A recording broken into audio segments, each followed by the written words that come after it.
Présent lui aussi avec nous, Ahmed Laribi. Bonjour et merci d'être là avec nous. Ouais, d'abord, merci de pouvoir m'accueillir. Et puis, bonsoir Abdenor, ça fait très longtemps que je ne l'ai pas vu. Et puis, comme c'est l'émission, c'est l'heure du foot, on ne va parler que du foot. Que du foot, 100% foot, exactement. Ahmed Laribi, on va commencer, avant de parler de l'équipe nationale, avec déjà, on va lancer ce jingle à l'hiver.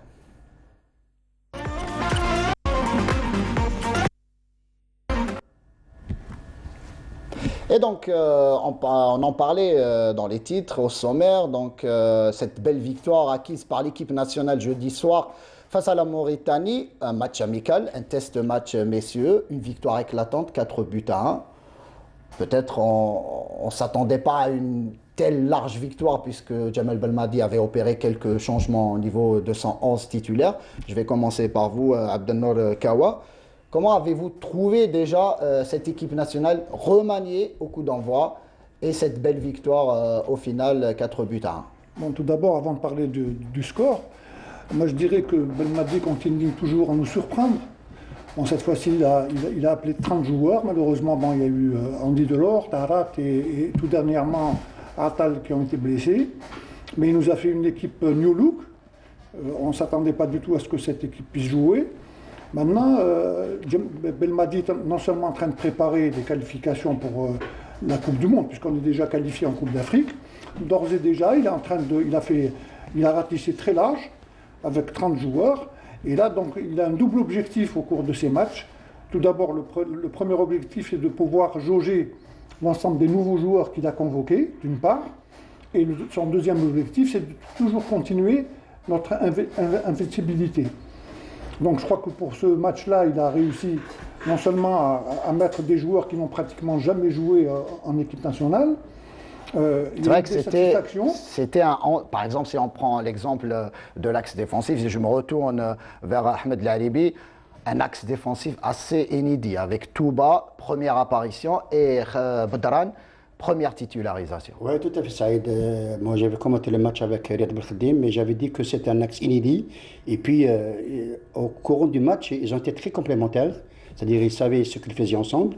Et puis, en parlant des matchs, Saïd, il faut souligner une chose, c'est que les trois matchs, la Mauritanie, le Mali et la Tunisie, c'est-à-dire un programme qui a été mûrement étudié, réfléchi, parce que l'équipe nationale va monter en puissance. Nous avons gagné 4-1, c'est bien.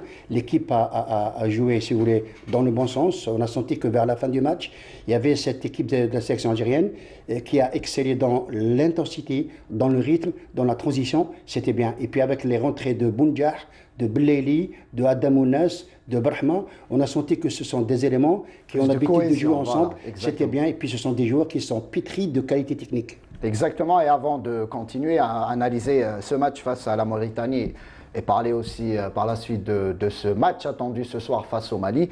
On va voir ce sujet qu'a réalisé pour nous Sarah Derbel, notre collègue, par rapport à ce match et cette belle victoire face à la Mauritanie. 25 matchs sans défaite pour la sélection nationale qui n'a pas raté l'occasion de garder sa belle série d'invincibilité en s'imposant largement face à son homologue mauritanienne. Les Verts ont entamé cette rencontre d'une manière plutôt lente, avec un 11 de départ largement remanié. Une raison pour laquelle les hommes de Jamel Belmadi ont attendu la 40e minute de jeu pour ouvrir le score par l'intermédiaire de Farouli qui inscrit son 15e but en sélection et permet à ses coéquipiers de terminer la première période sur un score d'1-0. Au retour des vestiaires, El Morabitoun sont revenus avec une plus grande détermination et ont pu égaliser 10 minutes plus tard grâce à Yacoub qui a su profiter d'une faute de placement du gardien Oukidja. La joie des Mauritaniens fut de très courte durée puisque Ferouli s'offre un doublé et aggrave la marque pour les Verts à la 57e minute de jeu. L'excellent coaching de Jamel Belmadi avec l'incorporation de Bounedjah, Belaili, Benrahma et Ounes a permis à ce dernier de corser la marque à la 61e minute de jeu et au goléador Berdet Bounedjah de planter le 4e but 9 minutes plus tard. Le score aurait pu être plus lourd si les nombreuses occasions avaient été exploitées. Des joueurs qui ont joué leur première sélection, d'autres qui n'ont pas joué depuis très longtemps. Bref, on n'a pas été en danger, à part voilà, un but qu'on leur a donné. On aurait pu l'éviter. On a eu la possibilité de marquer plusieurs buts encore. Alhamdoulilah, très content de la prestation des joueurs. Quand on joue l'Algérie, pour nous, c'est des matchs où on apprend beaucoup. On sait que c'est le très haut niveau. On l'a vu ce soir dans l'intensité, dans la concentration, dans le pressing. On savait que l'Algérie était une équipe qui, sur les transitions, est très forte. Sur le pressing, est très forte aussi. L'Algérie enchaînera ses matchs de préparation en affrontant le Mali dimanche au stade Mustapha Tchakir de Blida, avant de se rendre à Tunis pour défier la Tunisie. Donc messieurs, une victoire, on le disait, éclatante, 4-1. Est-ce qu'il y a des motifs, évidemment, de satisfaction pour le coach national Djemal Belmadi? On peut parler aussi de la prestation de certains joueurs qui ont été testés, soit pour la première fois ou qui reviennent dans le 11, à l'image de Farhat par exemple, Ayoub Abdellaoui, des joueurs qui avaient besoin de ce match pour gagner des points auprès du sélectionneur national. Abdelnour Kawa, est-ce que vous pensez à un joueur par exemple comme Farhat, est-ce que selon vous a gagné des points ou il en a perdu lors de cette partie? Vous savez, d'ailleurs ce que vient de dire Djemal Belmadi, il y a une satisfaction de l'ensemble des joueurs qu'il a alignés lors de cette première mi-temps tout d'abord. Il est vrai que Abdellaoui, Farhat ont déjà joué en équipe nationale, mais comme il le dit si bien, il le répète à chaque fois, les places sont très chères. Concurrence. Donc voilà, quand on a... Et moi, je me souviens lors de sa dernière conférence de presse, quand on lui a dit pourquoi vous n'avez pas convoqué tel ou tel joueur, un exemple de Sayoud, il avait dit que maintenant, ça dépend des postes. Il y a des postes où il y a 3 joueurs pour le même poste. On ne peut pas appeler, on n'appelle pas un joueur pour l'appeler. Si on appelle un joueur, c'est pour l'utiliser éventuellement. Sachant que les places sont chères, voilà, la concurrence est rude. Et c'est ce qui fait notre force. Si on doit comparer pour ce match-là, hein, hormis le score de 4-1 contre la Mauritanie, quand on voit le banc de l'Algérie qui était en première mi-temps, et puis on voit le banc mauritanien, on a une meilleure, non seulement on a une meilleure équipe sur le terrain, mais on a des joueurs de grande expérience. On a été supérieur aussi lors des changements opérés par Djemal Belmadi. C'était évident quand on revoit cette connexion oranaise entre Belaïli et Bounjah, tout de suite après leur entrée. Les deux joueurs se démarquent. Absolument, Saïd. Et puis, ce qu'il faut souligner, c'est que d'entrée, c'est-à-dire concernant le sélectionneur national, M. Djemal Belmadi, il avait lancé le message en disant que vous allez tous jouer, mais vous serez d'abord jugés et évalués. Ce qui veut dire que les places seront chères. J'ai envie tout simplement de rebondir sur ce que vient de dire Abdelnour concernant la convocation de Sayoud. C'est vrai qu'il a dit que les places seront chères, mais le plus important dans ce qu'il a dit, dans le fond de la chose, Belmadi dit que Sayoud appartient à un ancien système où le numéro 10 faisait la loi. Maintenant, c'est plus... c'est vrai qu'actuellement, on ne voit plus les données en positif. Maintenant, c'est un collectif. À l'exemple, Ahmed, quand on voit sur le match-là, la prestation qu'a fournie Sofiane Ferrouli. Oui. Étincelant. Non seulement étincelant, mais je défie quiconque de pouvoir me dire à quel poste il a réellement joué. Il a joué dans un poste inhabituel. Non, lors de la conférence de presse, Djemal Belmadi lui-même était surpris en disant qu'à la base, Sofiane Ferrouli devait jouer plus haut. Après, en deuxième mi-temps, il était plus bas, mais sur le terrain, on ne pouvait pas disséquer réellement sa position. C'est explicable parce qu'on l'avait trouvé sur le plan offensif, sur le plan défensif. Il marque 2 buts, c'est bien ce qu'il fait. Et puis, j'ai comme l'impression qu'il a retrouvé une envie de jouer aussi. Non, mais ce qu'il faut retenir également à travers tout ça, je m'excuse, c'est un peu maintenant notre style de jeu. Peu importe le joueur qui est aligné, il doit rentrer dans le cadre de la stratégie que l'entraîneur a décidé de mettre en place. Et puis ce qu'on est en train de voir depuis la prise en charge de Belmadi de l'équipe nationale, on ne fait qu'aller en nous améliorant de match en match. Justement, on parlera tout à l'heure du record à égaler ce soir et à battre, Inch'Allah, donc vendredi à Tunis. Je voudrais revenir avec vous sur la prestation si on doit parler des points gagnés par certains éléments, sur la prestation du gardien. Donc Alexandre Oukidje, qui n'a pas été très sollicité, mais il a commis cette bévue lors de sa relance et il y a eu un but. Hein. Oui, ça ne remet pas en cause du tout ses qualités. On sait que... Mais si on doit parler de concurrence avec Raïs Mboulhi, ce que je voulais dire, c'est que Oukidja fait partie des meilleurs gardiens du championnat de France. Exactement. Donc ce n'est pas par hasard qu'il a été convoqué la première fois et qu'il a été jusqu'à aujourd'hui la doublure de Oukidja, sans oublier bien entendu Doura, Azzedine Doura. Bon. Il y a aussi Medjad, là, un quatrième gardien, vous savez que, le gardien de l'Olympique de Médéa, on rappelle, qui a été pour l'avenir, exactement. Mais ce que je voulais dire par là, c'est vrai que Oukidja a fait une bévue, il a commis une bévue d'un débutant. Parce que là-bas, il a raté carrément sa relance, et par définition, un gardien de but ne remet jamais dans l'axe, surtout qu'il n'y avait pas de joueur. Il avait tout le temps de prendre le ballon, éventuellement la touche, presser, la touche. Bon, mais c'est pas ça qui va diminuer sa vraie valeur. Mais dans la concurrence avec Mboulhi, dans la concurrence, maintenant, moi je pense qu'il a pris conscience de la bévue qu'il a commise lors de ce match-là. Vous savez, quand on parle de gardien de but dans une équipe nationale, d'ailleurs le cas de Mboulhi est un cas exceptionnel.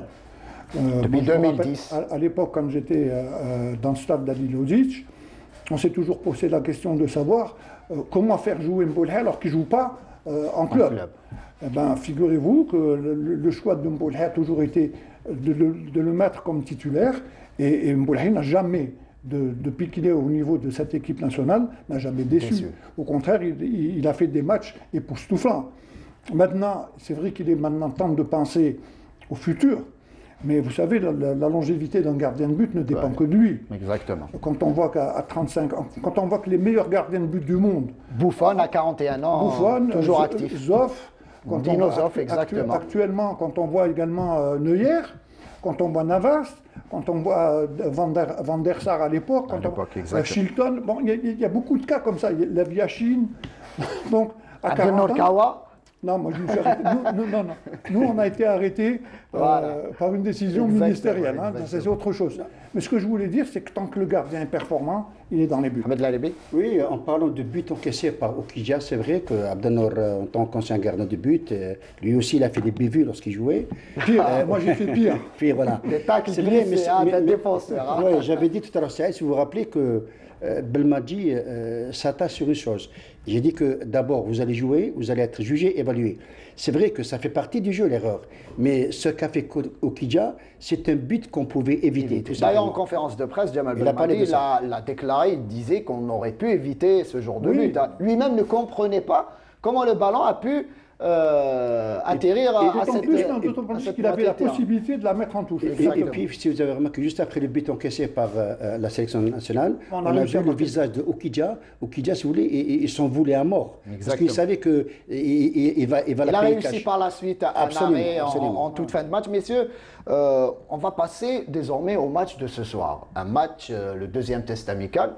J'imagine qu'il y aura plus de rythme lors de cette partie, puisque face à la Mauritanie, cette équipe mauritanienne, même si elle devient de plus en plus costaud, reste que face à l'Algérie jeudi dernier, elle était quasiment derrière.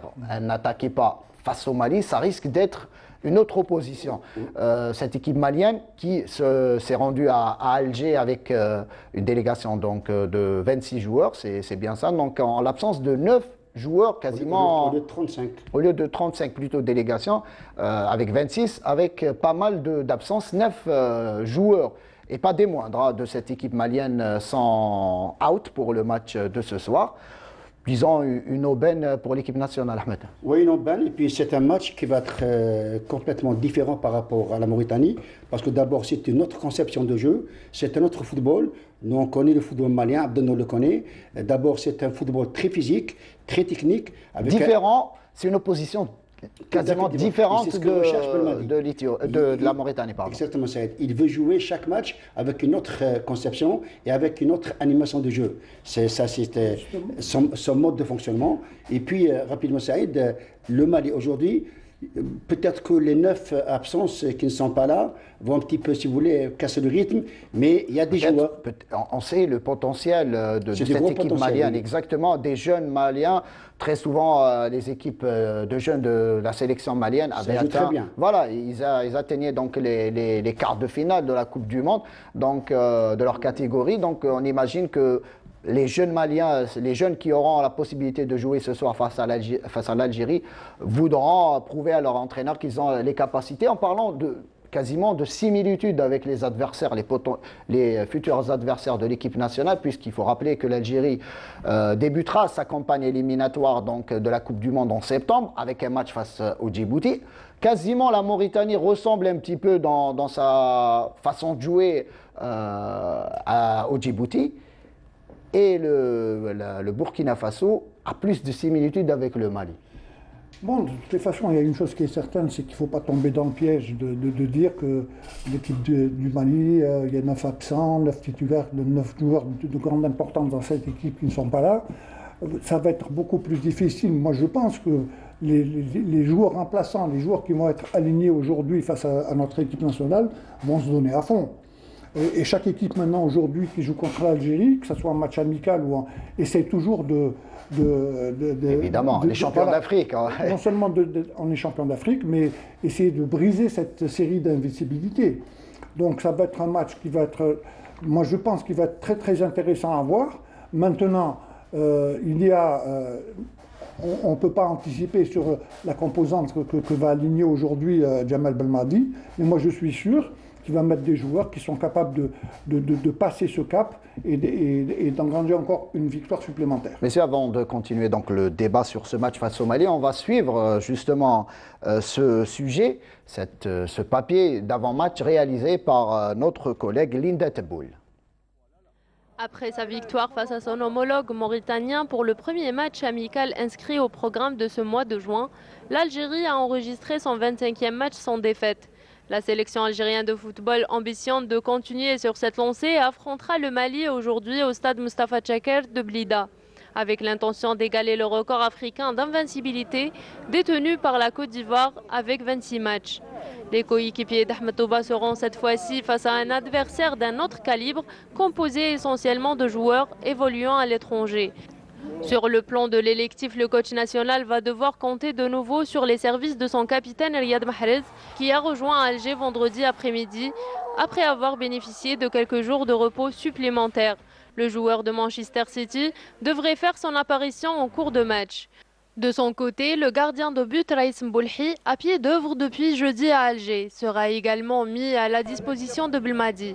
Le Mali a fait le déplacement à Alger avec sa pléiade de joueurs évoluant à l'étranger, dont le revenant milieu de terrain Bissouma et l'ancien milieu défensif de MC Alger, Alio Dieng. Un seul joueur local a été convoqué. Il s'agit du gardien de but de Stade malien, Diarra. Ce match est le premier test amical pour le Mali. En revanche, l'équipe nationale disputera son dernier match de préparation le vendredi 11 juin face à la Tunisie au stade Hamadi Agrbi. Alors, comme cela a été mentionné dans le sujet, un retour très attendu au sein de l'effectif des Verts, celui de Riyad Mahrez, messieurs. Riyad Mahrez est-ce qu'il sera titulaire ou pas, on va le voir ce soir. Mais est-ce que vous pensez, Ahmed Laribi, que ce retour va davantage booster cette équipe nationale? Oui, bien sûr, Saïd, ce retour va donner beaucoup plus, si vous voulez, d'élan à tous les joueurs de l'équipe nationale. Et puis l'entraîneur de la Mauritanie, à la fin de la partie, malgré les 4 buts encaissés, il avait dit tout simplement heureusement que Mahrez n'était pas là. Pour vous dire, c'est que la valeur de Mahrez a dépassé les frontières. Et puis, j'ai envie de parler de ce match. Il ne faut pas oublier, Saïd, que l'Algérie est invincible depuis 25 matchs. On est à un match d'égaler le record de la Côte d'Ivoire. Voilà, on en parle. Moi, je voudrais que vous me parliez de ce retour de Riyad Mahrez, qu'il soit titulaire ou pas. Pour aujourd'hui ? Voilà, pour aujourd'hui. Est-ce que vous pensez que ça va, même par rapport à l'adversaire, de voir un Riyad Mahrez soit sur le banc ou même titulaire, est-ce que ça va à mon sens, je dirais tout simplement que Belmadi va essayer un peu de ménager Mahrez parce qu'il est encore sous le coup de la déception. Le laisser pour la Tunisie. Oui, mentalement, il n'est pas encore opérationnel, je dis bien mentalement, mais il a une possibilité d'être sur le banc de touche. Et puis, je pense qu'en deuxième mi-temps, j'anticipe un petit peu Saïd, je pense que Belmadi va rentrer légèrement dans le troisième match qui est la Tunisie. On va sentir que la mise en place des joueurs qui vont terminer le match, c'est à peu près la même équipe qui va démarrer contre la Tunisie au troisième match. On a parlé des absences du côté malien, 9 absences. du côté algérien, il y aura aussi des absences. Vous le disiez tout à l'heure, Abdel Kawa, avec déjà Andy Delors qui était des absents voilà, pour les 3 matchs. Il s'est blessé au cours de ce stage. Blessure musculaire. Taharat également. Taharat qui est incertain. Et Attal, Youssouf Attal, qui a terminé le match face à la Mauritanie très difficilement. La preuve, c'est que et qui sera out pour ce match. Puisqu'il a fait appel à Zafan. Ben Ayada. Zafan est dans l'effectif. Donc ça va être Zafan certainement qui va être aligné à la place de Attal. Bon, Ben Ayada vient en supplément pour essayer éventuellement de... Je ne sais pas s'il va avoir l'occasion de jouer, mais toujours est-il, puisque vous avez souligné la présence de Mahrez, moi je rejoins un peu l'avis d'Ahmed quand il dit que bon, maintenant le fait que Mahrez soit avec l'équipe, c'est sûr que ça va un peu booster l'ensemble des joueurs. Mais par contre, moi je pense que la finale de la Coupe d'Europe, c'est quelque chose de passé. Oublié, donc, voilà. Donc, d'ailleurs, sur le site, pardon de vous couper, sur le site de la fédération, la fédération souligne, il dit que Riyad Mahrez a complètement plutôt oublié cette finale. Et il a le moral au beau fixe et content de rejoindre la sélection nationale. On ne peut pas anticiper sur ce que va faire Belmadi justement aujourd'hui, mais moi je pense que Mahrez va peut-être être utilisé ne serait-ce qu'une demi-heure. En fin de match. En fin de match, certainement, ou pratiquement en début de match, il sortirait. Mais enfin, toujours est-il que ce qui est important aujourd'hui, c'est comme on a l'habitude de voir de cette équipe nationale jouer depuis la Coupe d'Afrique, hein, on a réussi quand même à imposer un plan de jeu qui gêne un peu toutes les équipes. Maintenant, le Mali n'est pas venu faire du tourisme, hein, ils sont venus pour essayer non seulement de nous contrer, mais éventuellement également essayer de nous battre. Qu'il y ait des titulaires absents ou pas, c'est quand même le Mali. Ils ont le même style de jeu, le même gabarit. Bon, c'est vrai qu'il y a une différence. Hein, quand on voit que pour nous, Bounedjah, Farouli, Mahrez, quand ils jouent et quand ils ne jouent pas, c'est pas la même chose. Mais toujours est-il qu'ils ont quand même des joueurs qui sont capables de relever le défi, de nous créer beaucoup de difficultés. Et hier, il y avait la zone mixte, donc d'avant-match, organisée au Centre technique national de Sidi Moussa. Plusieurs joueurs se sont prêtés au jeu des questions-réponses. Et on va écouter justement Farouli, Belqbla, Farhat Touba et Bedran à propos de ce match face au Mali. On va jouer un adversaire qui joue différemment de la Mauritanie. Une équipe qui aime bien avoir le ballon, avoir la possession de balle. Donc ça va être une belle confrontation et on va tout faire pour gagner. Ah, bien sûr, le record pour les Algériens, pour tout le monde. On essaye de faire plaisir au peuple, à savoir rester invincible et on veut toujours mettre la barre plus haut. On travaille dur, il y a une bonne ambiance, le staff nous tire vers le haut, nous corrige nos lacunes. Et on essaie de s'améliorer et voilà. Mali, c'est une très bonne opposition. Toutes les équipes africaines, déjà pour nous, c'est des bonnes oppositions. Le Mali, en plus, on a vu en vidéo un petit peu leur qualité technique. On sait qu'il y a beaucoup de joueurs qui évoluent dans des bons clubs. Donc voilà, ce sera un bon test aussi pour nous, Inch'Allah. C'est toujours bien باش كي تروح تلعب un match وتعرف بلا راح تلعب باش تربح حاجة derrière. Pourquoi pas, Inch'Allah, le 26 matchs sans défaite. Inch'Allah, demain, la victoire, Inch'Allah. Oui, c'est ça, on a encore 2 matchs importants à jouer et il faut rester concentré pour pouvoir continuer à gagner, Inch'Allah. راح يكون ماتش صعيب كما كامل لي ماتش. ما تنساش الفريق الوطني بطل افريقيا، لي زيكيب كامل اللي يجيو يلعبوا كونتر عليه يحبوا يربحوا، يحبوا يباطيو الريكور اللي راهو 25 ماتش. حنا نحضروا ان شاء الله باش ان شاء الله نقدموا مقابله تليق بفريق وطني، وتفرح جمهورنا اللي يسنى فينا. Vous avez écouté les déclarations des joueurs. Ahmed, vous avez parlé tout à l'heure du record à égaler ce soir, puisque l'équipe nationale reste sur 25 matchs de suite, sans la moindre défaite, 18 victoires et 7 matchs nuls.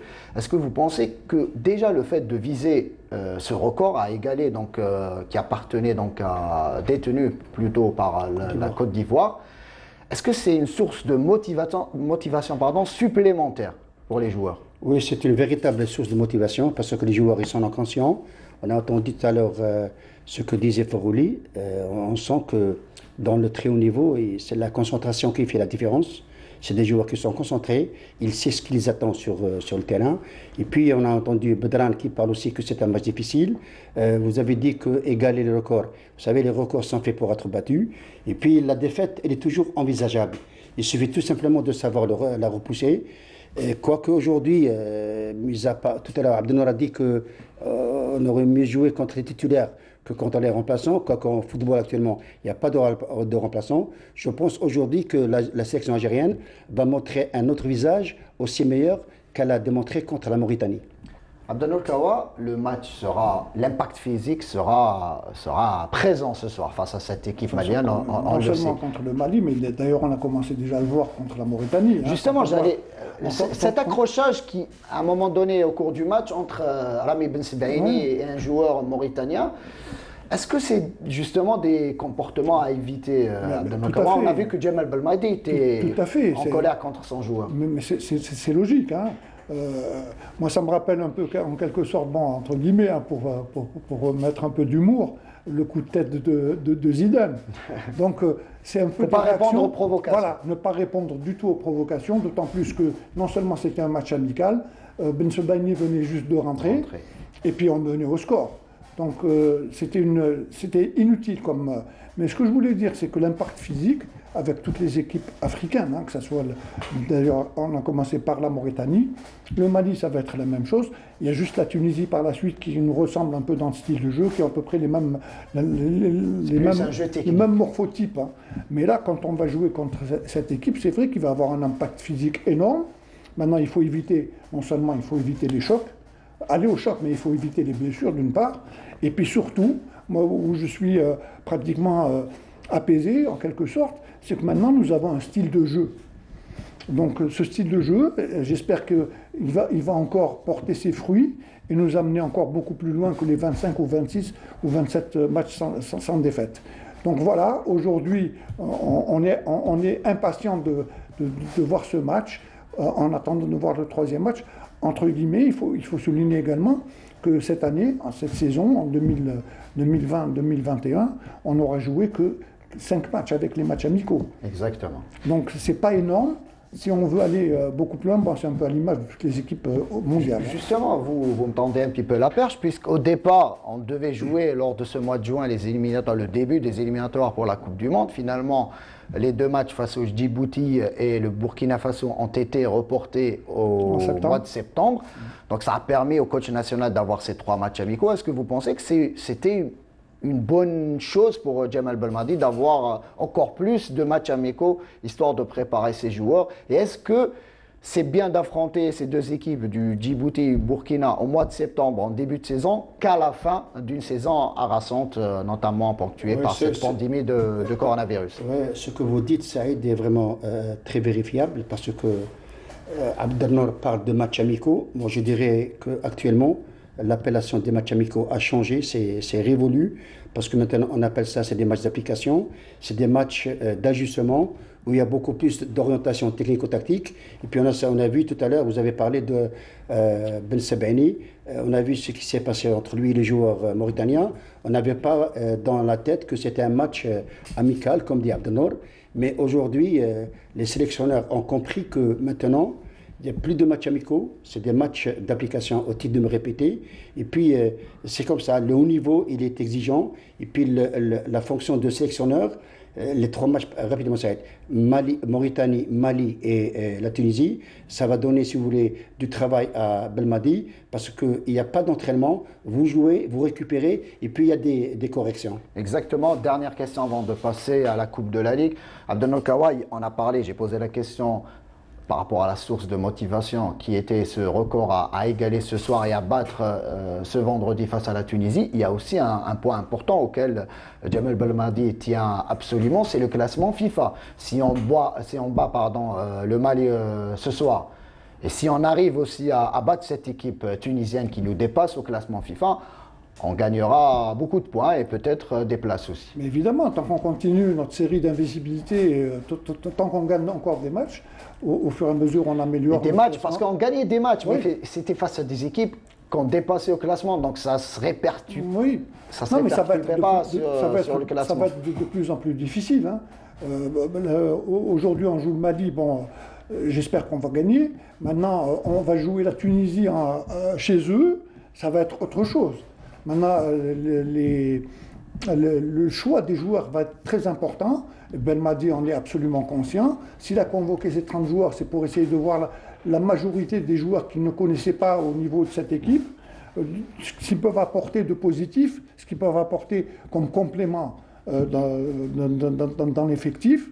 Maintenant, le 11, entre guillemets, hein, si on se réfère un peu à la Coupe d'Afrique, le 11 est tout de suite est évident, mais à condition que ce 11-là soit toujours performant. Quand on voit, il avait fait le reproche un peu à Jamal Belhamri, qui avait choisi Lyon alors qu'il était titulaire en Arabie Saoudite.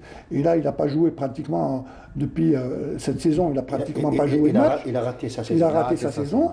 Et il demande aux joueurs de choisir des clubs où ils peuvent jouer, ils peuvent évoluer et s'améliorer au fil des matchs. Et justement, c'était une question, vous faites bien de me la rappeler, Ahmed.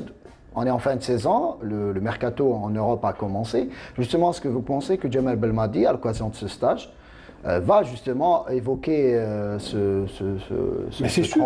mercato avec ses joueurs? Il y a la Coupe d'Afrique au mois de janvier. C'est sûr. Donc pour des joueurs comme Djemal Belhamri, Slimani, qui ne jouent pas peut-être de manière régulière avec leur club respectif. Justement, en parlant de Djemal Belhamri, on avait senti lors du dernier match, enfin du premier match contre la Mauritanie, il a joué à peu près presque 20-25 minutes. Moi, personnellement, j'ai senti qu'il est dépassé par le rythme, parce qu'à un moment donné, il y avait un attaquant qui a fait un appel de balle sur côté, et puis Djemal Belhamri avait beaucoup de mal à le suivre. Moi, j'ai tout de suite compris que le message de Belmadi est très clair, parce qu'il dit, si vous ne jouez pas, parce que la garantie d'être sélectionnable par Belmadi, c'est d'abord avoir un volume horaire, un temps de jeu, être performant et avoir de la régularité. S'il n'y a pas ces 4 critères, vous n'êtes pas sanctionnable. Et puis concernant Slimani, c'est vrai, être attaquant-défenseur, ça change complètement. En tant que défenseur, vous pouvez avoir beaucoup de mal à revenir. Mais en tant qu'attaquant, vous avez les possibilités parce que vous... Ah, donc vous pensez, moi j'ai toujours cru peut-être le contraire, qu'un défenseur peut-être pouvait... s'adapter peut-être au rythme du match. Donc pour vous, l'attaquant peut avoir un minimum de temps de jeu, mais il peut je vais expliquer tout cela parce qu'en tant que défenseur, vous avez beaucoup plus de repères à gagner, vous voulez perdre rapidement. Et puis en tant qu'attaquant Saïd, l'attaquant, vous savez, il opère beaucoup plus par instinct. Alors qu'en tant que défenseur derrière, il y a des repères qu'il faut garder. Donc je pense que Belhamri, d'après ces 20 dernières minutes, moi, je pense qu'il est très très loin de sa forme habituelle. Justement, à ce sujet, je vais reciter un peu ce qu'avait dit Razel, hein, quand il a été reconvoqué en équipe nationale. À un moment donné, Rachid Razel a traversé du désert. Exactement. Il n'avait pas été convoqué, il a suffi qu'il aille jouer en Turquie, où il a élevé son niveau et automatiquement il a été rappelé. Bon, c'est juste pour citer un exemple. Donc que ce soit pour Belhamri ou pour n'importe quel autre joueur, il faudrait qu'il puisse signer dans un club où il peut jouer. Il n'y a pas de garantie, mais il faut qu'il fasse tout pour pouvoir être titulaire. Et ce match face au Mali, vous pouvez le suivre ce soir en direct sur Canal Algérie aussi. Cette fois-ci, ce ne sera pas Ahmed Laribi au commentaire, mais ce sera Abdel Nourkawa avec notre collègue Mohamed Haouchin. Il a ramené son repas avec lui. Hein. Ah oui, très bien. Espérons qu'il aura lui aussi, qu'il portera bonheur à l'équipe nationale, comme vous l'avez si bien fait, Ahmed Laribi. On passe désormais maintenant à cette Coupe de la Ligue, donc qui remplace la Coupe d'Algérie cette saison. Comme vous le savez, la Coupe d'Algérie a été annulée en raison de la pandémie du coronavirus, puisqu'on n'a pas pu s'organiser un petit peu pour maintenir cette compétition populaire. Il y a la Coupe de la Ligue, donc 4 matchs se sont joués ce week-end, donc les quarts de finale, avant de voir donc le premier sujet qui concerne le match NC Magra Jeunesse Sportive de Saoura. Déjà, cette coupe de la Ligue, on sent que les clubs veulent y aller au bout. Bah non, si jamais on devait jouer au Paris sportif avant, on aurait perdu. Évidemment. Quand on voit un peu les résultats. Et quand on se rapproche des quarts, demi, l'appétit, comme on dit, vient en mangeant. Oui, mais vous savez, bon, si on doit citer un peu les matchs qu'il y a eu, bon, l'USMA a eu beaucoup de difficultés à battre Médéa. L'MCO a été éliminé par Tlemcen. Il y a eu une série de ratés incroyables pendant ce match-là. Donc ça veut dire que la coupe est en train de sourire à Tlemcen. à l'USMA évidemment, puisqu'ils ont battu Médéa. Magra également, qui fait un match qui réussissent à se qualifier, et évidemment la JSK qui est en train de dérouler sur tous les fronts. Exactement, donc on va commencer donc par ce sujet qui concerne le match NC Magra GS Saoura, réalisé donc par notre ami et collègue Djamel Boukercha.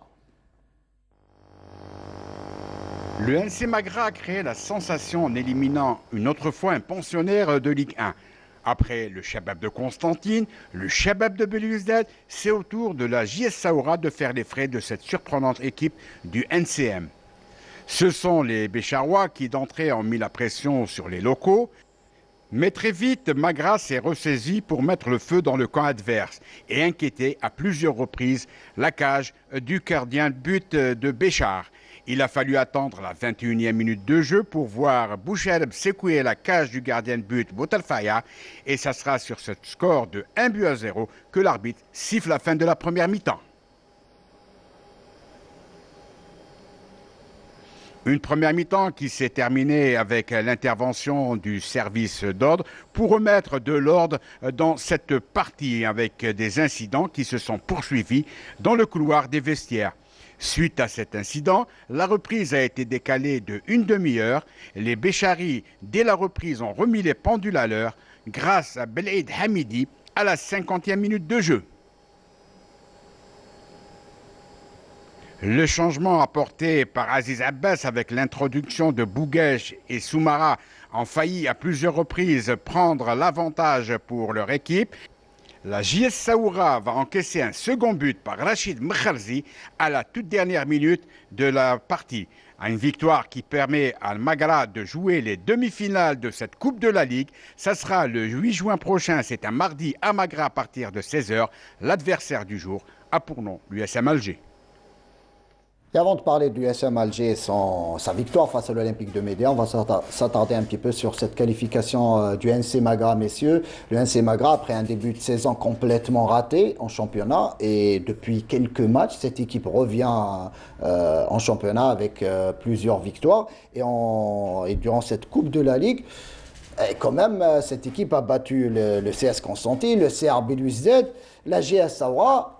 Est-ce que ce n'est pas une équipe qui peut aller finalement au bout? Ben oui, quand on voit un peu le parcours qu'est en train de faire Magra depuis la prise en main de l'entraîneur Abbas, c'est plus du tout le même visage. On a vu un premier visage en début de saison de Magra, où ils avaient quand même fait 3-4 matchs assez élevés. Et puis après, il y a eu la traversée également du désert pendant quelques jours. Et là, depuis la prise en main de cette équipe par Aziz Abbas, le Magra est en train de montrer un meilleur visage. Et comme vous l'avez souligné, battre le CSC, battre le CRB, et aujourd'hui, et Saoura avant-hier, c'est quand même une prouesse. Hein. C'est pas, on peut battre le CSC, peut-être par chance, mais battre le CSC, le CRB, et Saoura en plus, c'est pas de la chance. Hein. Moi, je pense qu'il y a quand même un travail qui a été fait. Maintenant, ils sont en demi-finale. Ils vont recevoir l'USMA. J'espère. Bon, il va y avoir évidemment un vainqueur, c'est sûr. Mais là, Magra, moi, je pense que leur premier souci, c'est d'éviter la relégation, d'une part. Exactement. Donc, ça va être un bonus si jamais ils arrivent à se qualifier en finale. Ahmed Lalibi, malheureusement, on le dit jamais assez, on est très souvent déçu par ce qui se passe et triste surtout par ce qui se passe dans nos stades avec cette violence qui ne s'arrête pas. Auparavant, on parlait un petit peu, on disait que les responsables étaient tout trouvés, qui étaient donc, c'était les supporters, mais on ne peut pas parler désormais des supporters puisqu'ils ne sont plus dans les stades en raison des huis clos. Mais au final, il y a eu, déjà, on ne va pas entrer dans le détail, on n'a pas tout ce qui s'est passé dans ce stade de Magra, mais il y a eu, le match a été retardé, donc la reprise de la seconde mi-temps a été retardée quasiment, on l'a entendu dans le sujet, une demi-heure. Est-ce que ça gâche un petit peu la fête, que ce soit pour cette victoire à Magra, de Magra, mais aussi pour la GS Saoura qui, au nom de ses dirigeants, déclare qu'elle a été malmenée dans cette rencontre? Oui, vous parlez que la fête a été gâchée. D'abord, c'est une fête. Une Coupe de la Ligue ou une Coupe d'Algérie a toujours été une fête, une joie pour d'abord les joueurs, pour les supporters, pour les responsables. Puis je voudrais parler beaucoup plus football. Vous avez dit... C'est une petite parenthèse, oui. Après c'est à la Ligue et à sa commission de discipline de mener l'enquête, mais on est obligé aussi de condamner ce qui se passe sans citer les responsables, on n'est pas là pour juger X ou Y. Oui, mais quand on entend les deux discours d'un côté de M. Benasser et de l'autre côté de M. Zarwati, chacun essaie de sauver sa peau. Nous, on n'est pas là pour juger les gens, là on est pour parler football. Je voudrais tout simplement rebondir. Vous avez le Magra qui élimine le CSC, qui élimine le CRB, qui élimine la GSAWA, 3 bonnes équipes du championnat national. Et puis, vous savez, en tant que joueur, lorsque vous éliminez ces 3 équipes, là, vous devenez, si vous voulez... vous transcendez. Là. Vous transcendez. Et là, je peux dire que... Pour ça, je disais tout à l'heure, l'appétit vient en mangeant à un moment donné pour la Magra qui visait beaucoup plus à rester en Ligue 1. Maintenant, si vous parlez aux joueurs, ils peuvent vous dire on peut se maintenir, mais on peut gagner un trophée. Vous avez dit que l'appétit vient en mangeant, mais vous savez, à partir des quarts de finale et en plus à partir des demi de finale, ça devient un objectif. Avant, ce n'était pas un objectif. Mais là, c'est tout le monde qui y croit. C'est ça, exactement. Donc, je voulais également souligner concernant la Saoura, c'est que depuis l'absence de leur buteur maison Messaoudi, ils n'arrivent pas, ils ont beaucoup de difficultés à marquer. Il n'y a pas que ça aussi. Si on doit parler de la Saoura, elle gagne à domicile quasiment. Elle a gagné tous ses matchs, hormis un match nul, mais à l'extérieur, elle subit pas mal de défaites en championnat et maintenant en Coupe de la Ligue. Oui, mais ils sont toujours en course pour le titre. Hein. Ils ont également un match retard, il me semble. Exactement. Donc de toutes les façons, on a toujours été habitué à voir Saoura jouer le haut du tableau. J'espère que cette saison, ils pourront essayer de décrocher une place qualificative en Coupe d'Afrique. Et le NC Magra donc va rencontrer ce mardi l'USM Alger. L'USM Alger qui a pris le meilleur et le dessus donc sur cette équipe de l'Olympique de Médéa. Et un match résumé donc par Fatah Abada et Ahmed L'Aribi qui est présent avec nous, donc qui a été au commentaire. Monsieur Ben Braham qui vient de donner le coup d'envoi. Avantage laissé par Monsieur Ben Braham. Attention, Mohamed Lamine Zemamouche. Oh, il a failli le tromper. Belkacemi qui va essayer de mieux tirer cette faute-là. Elle est mieux tirée. Attention. Maintenant, c'est Belkacemi et c'est le but d'ouverture du score. Oh, que c'était beau. Oh, que c'était beau. Qui signe l'ouverture. Voilà, merci Heikel Gasmi. On revoit l'action. C'est plutôt le défenseur qui avait dégagé et Belkacemi à l'entrée de la surface de réparation qui reprend. Les balles arrêtées peuvent être aussi une arme supplémentaire. Là on sent après le centre de Bendine, il y a le défenseur qui dégage la tête dans l'axe. Que fait Belkacemi? Un contrôle orienté dans le sens du but, une demi-volée en pleine lucarne. Monsieur Ben Braham qui siffle à l'instant la fin de la première période. Ben Khalifa. C'est bien ce qu'a fait Zemamouche, il n'a pas voulu dégager. Il a voulu jouer au pied pour relancer. Naïji, c'était intelligent de la part de Naïji. Attention. Oh là là. Remise en faute, Bendine, longue balle. Attention, et c'est le deuxième but. Ah non, c'est une position de hors-jeu. Ahmed, on revoit la répétition. Oui, je pense que c'est une position de hors-jeu. Taïeb qui passe sur le côté gauche. Et bien c'est finalement Kennish qui tire sur le mur. Très mal tiré par Kennish. Mohamed Lamine Zemamouche. Oh, Mohamed Lamine Zemamouche, encore une fois, face à face à l'Adjabi. Même avec cette élimination en quart de finale de Coupe de la Ligue, l'OMDA reste toujours une équipe sympathique. Exactement. Et à l'instant même, Monsieur Ben Braham, qui a dirigé, il faut le dire, d'une main de maître cette partie, vient de mettre fin à cette empoignade qui a vu l'USM Alger l'emporter, je dirais assez logiquement, face à cette belle équipe Ahmed Aribi de l'Olympique de Médéa. Ahmed Aribi, on va continuer avec vous. Vous avez commenté ce match, donc vous l'avez bien suivi. Vous étiez au stade. Cette équipe de l'USM Alger qui continue depuis l'arrivée de Mounir Zordoud à enchaîner les bons résultats, que ce soit en championnat, mais là aussi en Coupe de la Ligue. Oui, après les 2 revers enregistrés, à savoir le premier match contre l'OMDA, perdu à Média 1-0. Après le nul contre le CSC, on avait pensé que l'USM Alger allait avoir beaucoup de problèmes. Et puis, je me suis aperçu qu'au fil des matchs, au fil des minutes, j'ai senti que cette équipe reprenait le jeu. Elle était dominatrice. Et puis, en face à elle, il y avait une équipe, bon, j'avais dit que c'était une équipe sympathique, mais l'entraîneur Nordin Maroc a été vraiment très intelligent dans son choix de dispositif et dans son choix des joueurs. Il a utilisé un 3-5-2 qui a vraiment énormément gêné l'évolution et l'animation de jeu. Le même dispositif aussi aligné face au MCO il y a quelques jours de cela, à Zabana. Où utiliser les espaces, mais en perte de balle, vous avez un repli et vous avez une densité derrière, au milieu de terrain et en défense.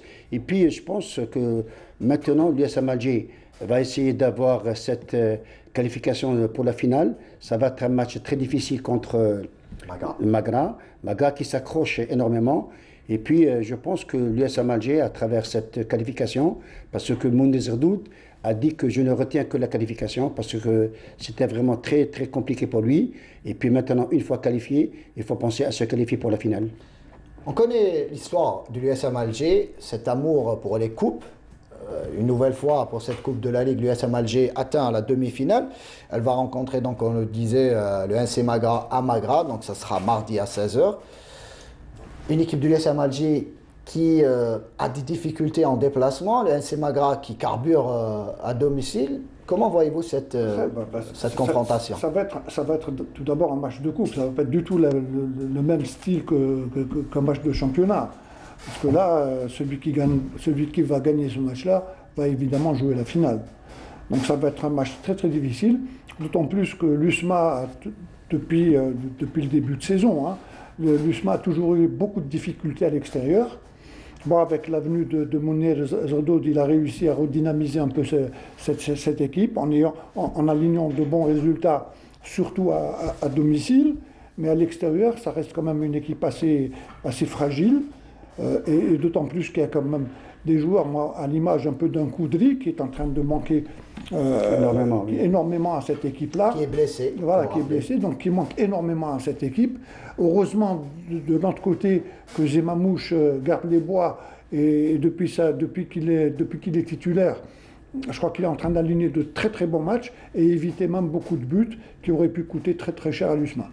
Et on va passer à un autre match, un autre quart de finale, celui qu'opposé à Biskra, donc l'US Biskra à la jeunesse sportive de Kabylie. Un sujet résumé, donc plutôt un sujet réalisé par Smaïl Ben Qaïdia. La GS Kabylie se déplaçait en terre Biskri pour ce quart de finale sous une chaleur de plomb. Les premières minutes, les Kabyles montrent leurs intentions et le Libyen Mohamed El Tobel adresse un tir mal exploité par ses coéquipiers.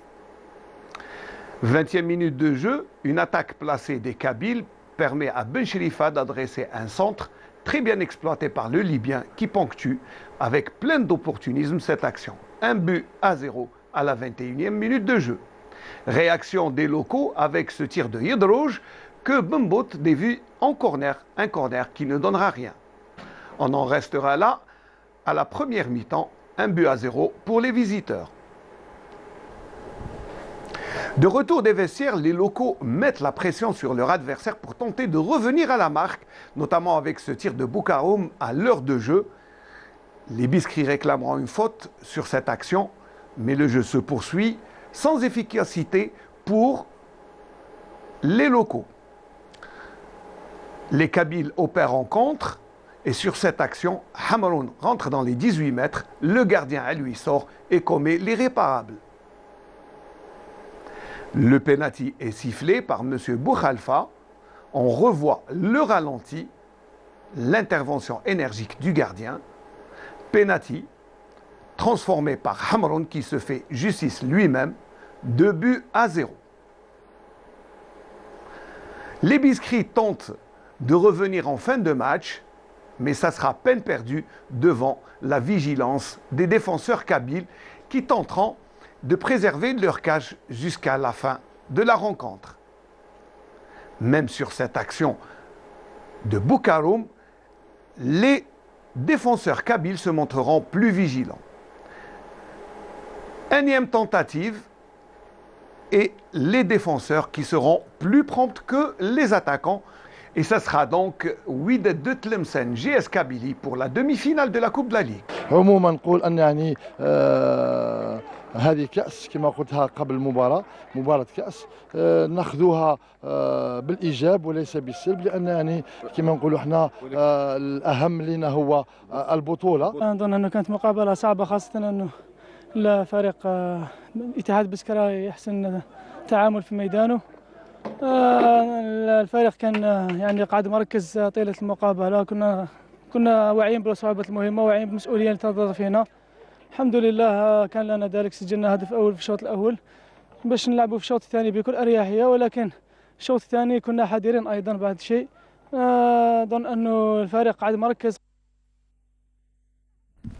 Et donc la JS Kabylie qui reste toujours le seul club à jouer sur tous les tableaux, les 3 fronts, puisqu'il y a la Coupe de la Ligue donc qualifiée en demi-finale, la Coupe de la CAF aussi qualifiée en demi-finale, et le championnat. Donc la JSK vise une fin de saison à la hauteur de ses ambitions. De notre cas, la JSK, même en déplacement, et on l'a vu que cette saison, en déplacement, la JSK joue bien et elle est très souvent meilleure à l'extérieur qu'à domicile. Une nouvelle victoire et une qualification en demi-finale. On l'avait déjà dit auparavant, la JSK, depuis la venue de Lavanne, il a réussi un peu à redynamiser cette équipe. Et depuis sa prise en main, la JSK fait de très bons résultats. Ce n'est pas une surprise du tout qu'aujourd'hui il soit qualifié en demi-finale de la Coupe d'Afrique, plutôt la Coupe de la CAF. Et s'ils sont toujours qualifiés pour la demi-finale de la Coupe de la Ligue, et ainsi essayer de s'accrocher sur les 3 premières places du championnat. Moi je pense qu'ils ont les possibilités de le faire. Maintenant, vous savez, quand on joue une Coupe d'Algérie, il y a toujours des surprises. Coupe de la Ligue. La Coupe de la Ligue, enfin, on est habitué à dire Coupe d'Algérie, donc ça va être un très beau match à voir parce que bon, Tlemcen, on va en parler. Voilà, vous allez en parler. Ils ont eu énormément de chance pour se qualifier en demi-finale. Moi, je pense que la JSK va pouvoir aller en finale aisément. Et justement, avant de passer la main à Ahmed Lalibi, on va suivre ce sujet réalisé par Sarah Derber sur ce match, MCO et Wydad Tlemcen, et victoire dans qualification du Wydad de Tlemcen. Le Wydad de Tlemcen a remporté le derby de l'Ouest face au Mouloudia d'Oran après une séance de tir au but. Les Oranais se sont compliqué la tâche et ont raté la qualification malgré un nombre incalculable d'occasions. Dès l'entame de la rencontre, les Hamraois ont commencé à créer des occasions faciles à concrétiser devant une équipe qui s'est contentée de défendre. Les locaux ont raté par la suite un pénalty à la 7e minute, loupé par Mellel qui a buté sur le gardien adverse. Les visiteurs ont répondu par ce tir mal cadré. Les hommes de Khaireddine Madoui ont continué à créer de nombreuses situations, mais n'ont pas réussi à ouvrir le score et terminent la première période sur un score nul et vierge. Même scénario en deuxième période avec de nombreux ratages du côté des Oranais. Malgré les changements effectués par l'entraîneur des Rouges et Blancs, les coéquipiers de Belloumi n'ont pas pu ouvrir la marque et prendre l'avantage. Les prolongations ont été similaires, les Hamraois ont continué à dominer, mais n'ont pas réussi à mettre le ballon dans les filets. L'expulsion du gardien Letim fut une bonne opportunité pour les Wydad de Tlemcen lors de la séance de tir au but. L'attaquant Mesmoudi, désigné comme gardien de but, n'a rien pu faire pour sauver son camp, d'autant plus que ses coéquipiers ont raté 2 pénaltys. Le Wydad de Tlemcen se qualifie après une victoire de 4-1 et affrontera la JS Kabylie en demi-finale.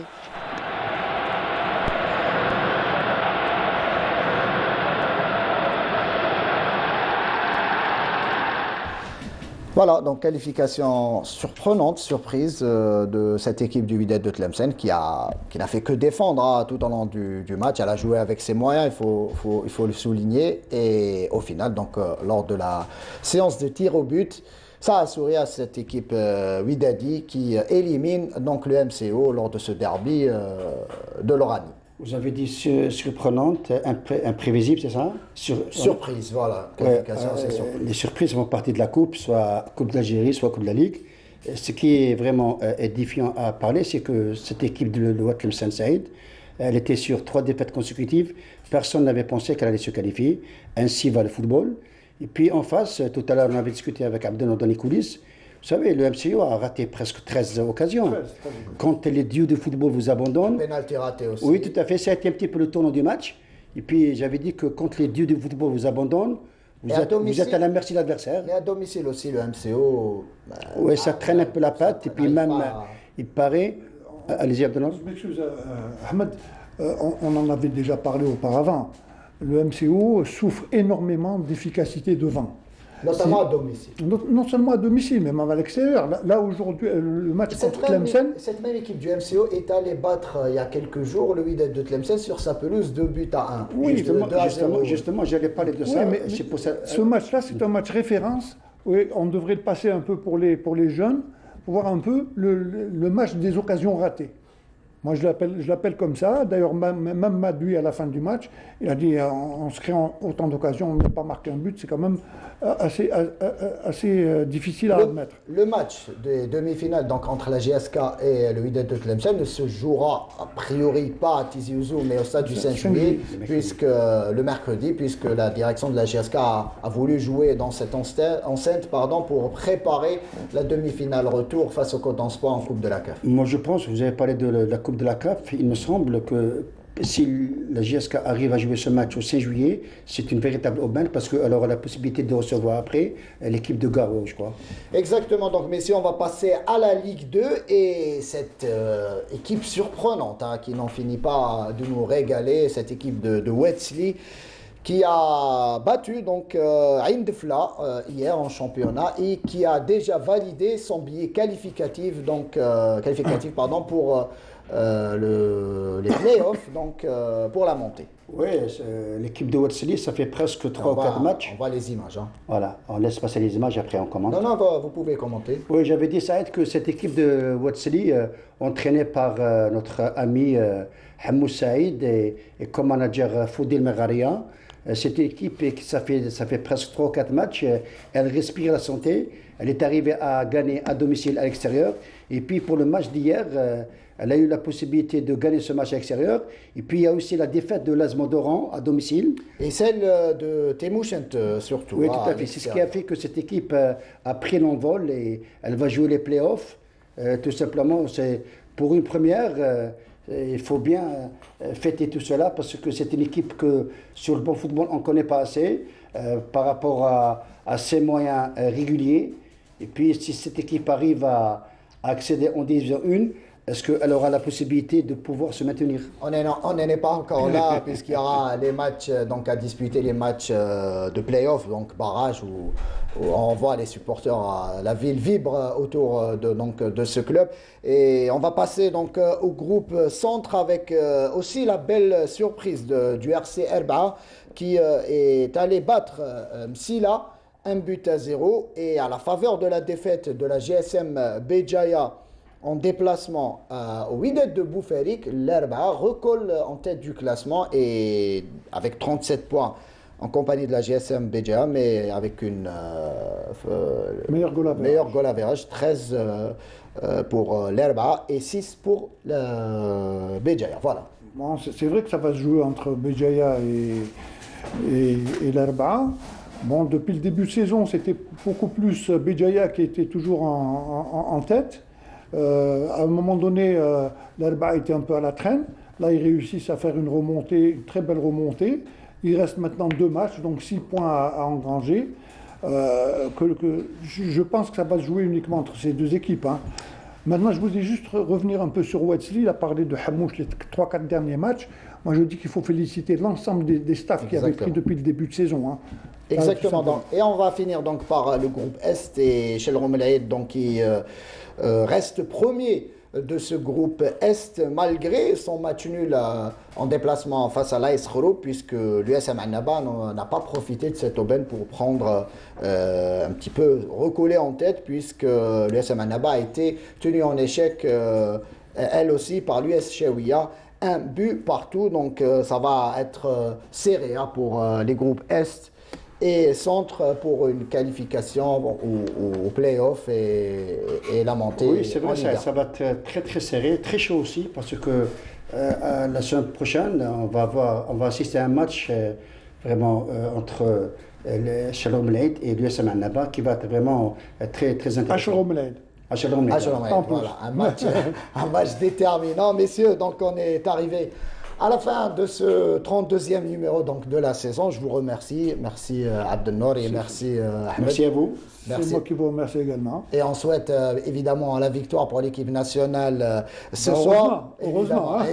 Évidemment. Donc, et je remercie aussi l'équipe technique et notre ami réalisateur Mohamed Dabouboulis et Youssef Issaïd qui était au script, ainsi que le rédacteur en chef Mokhtar Hamane et toute l'équipe des journalistes donc, qui a œuvré pour l'élaboration de ce numéro. D'ici là, je vous dis à bientôt.